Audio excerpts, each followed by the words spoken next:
កោចបល់នេះមិនបន្លែយកទុកដាក់ឆាឬក៏យកទៅដាក់ស្លអីណាពុកម៉ែបងប្អូនទាំងអស់គ្នាគឺស្នូលសាយ៉របស់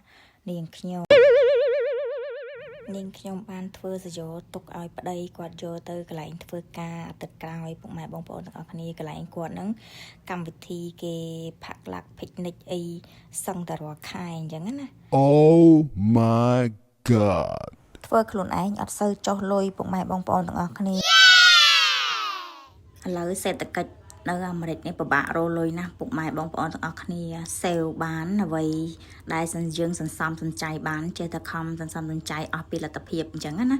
ដោយសារឥឡូវនេះការងារក៏រៀងអត់សូវសម្បូរហើយរបស់របរហ្នឹងក៏រៀងឡើងថ្លៃបើយើងអត់ខំប្រឹងសំចៃទេពិបាកឲ្យពួកអីបងផ្ទះបងឡានបងសពគ្រប់បែបយ៉ាងបងសពគ្រប់បែបយ៉ាងបើកភ្នែកឡើងនៅសហរដ្ឋអាមេរិកគឺដឹងទៅត្រូវបងលុយហ្មងពួកអី